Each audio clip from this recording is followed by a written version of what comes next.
నమస్కారం. ఈరోజు మనం జూన్ 2025 తెలుగు క్యాలెండర్ గురించి మాట్లాడుకుందాం. మన దగ్గరున్న ఈ సమాచారం కేవలం తేదీలే కాదన్నమాట. అవునండి. ఇందులో పండుగలు, తిథులు, నక్షత్రాలు ఆ ఇంకా చాలా వివరాలున్నాయి కదా. అవును, పండుగలు, తిథులు, నక్షత్రాలు, వర్జ్యం సమయాలు అన్నీ. ఈ నెలలోని ముఖ్యమైన అంశాలను కొంచెం లోతుగా తెలుసుకుందాం. తప్పకుండా. ముందుగా చెప్పాలంటే ఇది శ్రీ విశ్వాసువు నామ సంవత్సరం, ఉత్తరాయణం, గ్రీష్మ ఋతువు కాలం. అంటే జ్యేష్ఠ శుద్ధ షష్ఠి నుంచి ఆషాఢశుద్ధ పంచమి వరకు వస్తుందిది. అవును, సరిగ్గా చెప్పారు. అలాగే శాలివాహన శకం 1947, విక్రమశకం 2082 వివరాలు కూడా ఉన్నాయి. ఇది హైదరాబాద్, తెలంగాణ ప్రామాణికంగా చేసిన క్యాలెండర్. ఓ, హైదరాబాద్ బేస్డ్ అన్నమాట. సరే, ఇందులో ప్రతి రోజుకి తిథి, నక్షత్రం ఎప్పుడు ముగుస్తుందో కూడా ఇచ్చారు కదా, ఆ సమయాలతో సహా. అవును, తిథి, నక్షత్రం ఇవి రెండు పంచాంగంలో చాలా ముఖ్యమైనవి. మరి వాటి ప్రాముఖ్యతేంటి? అంటే అసలు తిథి అంటే ఏంటి? తిథి అంటే చంద్రుని కళల ఆధారంగా ఏర్పడే రోజన్నమాట. అంటే సూర్యుడికి చంద్రుడికి మధ్య ఉన్న దూరాన్ని బట్టి లెక్కిస్తారు. పౌర్ణమి, అమావాస్య అంటాం కదా. అర్థమైంది. మరి నక్షత్రం? నక్షత్రం అంటే ఆ రోజు చంద్రుడు ఆకాశంలో ఏ నక్షత్రకూటమి దగ్గర ఉన్నాడో చెప్పేది. మొత్తం 27 నక్షత్రాలుంటాయి. ఓ, వీటిని శుభకార్యాలకవి చూసుకుంటారు కదా. అవును, సాంప్రదాయికంగా చాలామంది రోజువారీ పనులకు, ముఖ్యమైన నిర్ణయాలకు వీటిని పరిగణలోకి తీసుకుంటారు. అలాగే వర్జ్యం సమయం కూడా ఇచ్చారు. అంటే ఆ సమయంలో ఏ పనులు చేయకూడదా? అవును, సాధారణంగా అలాగే భావిస్తారు. వర్జ్యమంటే రోజులో ఒక అశుభ సమయం లాంటిది. దాదాపు గంటన్నర ఉంటుంది. గంటన్నర సేపా?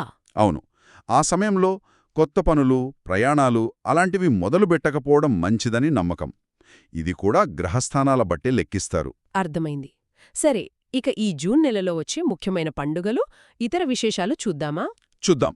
నెల మొదట్లోనే జూన్ 2న తెలంగాణ రాష్ట్రావతరణ దినోత్సవం ఉంది. అవును, అది చాలా ముఖ్యమైన రోజు రాష్ట్రానికి. తర్వాత జూన్ 7న బక్రీద్ ఉంది. అది ప్రభుత్వ సెలవు దినం కూడా. తర్వాత జూన్ 8న మృగశిర కార్తె అంటున్నారు. అదే రోజు ఇంకేదో ఉంది కదా. అవును, తిరుమలలో శ్రీవారి జ్యేష్ఠాభిషేకం కూడా జూన్ 8నే ప్రారంభం. అది 10వ తేదీ వరకు జరుగుతుంది. ఈ కార్తెలు అంటే ఏంటండి అసలు? జూన్ 22న ఆరుద్ర కార్తె అని కూడా ఉంది. కార్తెలు అంటే సూర్యుడు ఒక్కో నక్షత్రంలో ప్రవేశించే కాలం అన్నమాట. సూర్యుడు మృగశిర నక్షత్రంలో ఉన్నప్పుడు మృగశిర కార్తె, ఆరుద్రలో ఉంటే ఆరుద్ర కార్తె. ఓ, సూర్యుడి గమనం ఆధారంగా వస్తాయన్నమాట. అవును, ఇవి ముఖ్యంగా వర్ష ఋతువు రాకను సూచిస్తాయి. అందుకే వ్యవసాయానికి చాలా ముఖ్యం. అందుకేనేమో జూన్ 11న ఏరువాక పౌర్ణమి కూడా ఉంది. రైతులు పనులు మొదలుపెట్టే రోజు కదా అది. ఖచ్చితంగా. తొలకరి జల్లులు పడ్డాక భూమిపూజ చేసి నాగలితో దుక్కి దున్నడం మొదలుపెడతారు.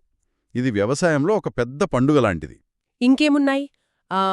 జూన్ 6న నిర్జల ఏకాదశి, గాయత్రీ జయంతి. అవును, జూన్ 10న వటసాలిక్రి పూర్ణిమ, 14న సంకటహర చతుర్థి. ఇవన్నీ ముఖ్యమైన పూజలు, వ్రతాలు. జూన్ 15న మిథున సంక్రమణం అనుంది. అంటే సూర్యుడు మిథున రాశిలోకి వెళ్లడమా? అవును, సూర్యుడు ఒక రాశి నుంచి ఇంకో రాశిలోకి మారడాన్నే సంక్రమణం అంటారు. ఆ రోజు సూర్యుడు మిథునంలోకి ప్రవేశిస్తాడు. అదే రోజు ఫాదర్స్ డే కూడా ఉంది. అవును. ఇక జూన్ 25న అమావాస్య. నెల చివర్లో కూడా. చాలా ముఖ్యమైన రోజులున్నాయి. జూన్ 27న పూరీ జగన్నాథ రథయాత్ర కదా. అవును, చాలా ప్రసిద్ధి చెందింది అది.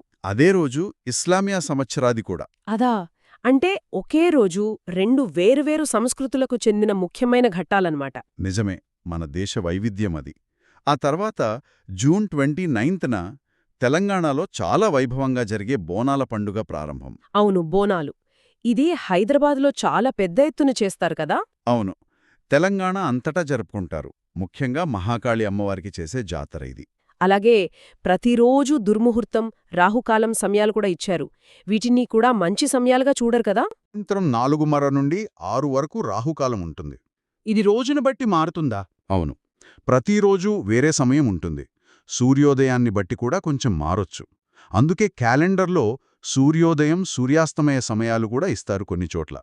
ప్లానింగ్కి బాగుంటుంది. కాబట్టి చూస్తే జూన్ 2025 నెల నిజంగా చాలా సంఘటనలతో నిండి ఉంది. తెలంగాణ ఆవిర్భావ దినోత్సవం, బక్రీద్, ఏరువాక పౌర్ణమి, పూరి రథయాత్ర, బోనాల ప్రారంభం, ఇలా ఎన్నో. అవును, కేవలం పండుగలే కాదు, వ్రతాలు, వ్యవసాయ ఆచారాలు, కార్తెలు, సంక్రమణాలు, ఇంకా రోజువారీ తిథి, నక్షత్రం, వర్జ్యం, రాహుకాలం అన్నీ ఇందులో భాగమే. ఇది కేవలం తేదీలు చూసుకోవడం కాదు, ఒక రకంగా మన సాంస్కృతిక సామాజిక జీవితాన్ని ప్రతిబింబిస్తోంది కదా. ఖచ్చితంగా. ఇలాంటి క్యాలెండర్లు మన దైనందిన జీవితాన్ని ప్రకృతితో, విశ్వంతో, మన సంప్రదాయాలతో ఎలా కలుపుతాయో చూపిస్తాయి. ఇది కేవలం సమయం చెప్పడమే కాదు, మన జీవన లయను కూడా నిర్దేశిస్తుంది. నిజమే. మనం మన పనులను ఈ పెద్ద ఖగోళ సాంస్కృతిక లయతో ఎలా అనుసంధానం చేసుకుంటున్నామో ఆలోచిస్తే ఆసక్తికరంగా ఉంటుంది. అవును, ఈ క్యాలెండర్ వెనుక ఉన్న ఆ లయ, ఆ క్రమబద్ధత, దాని గురించి ఆలోచించటం కూడా ఒక మంచి అనుభవం.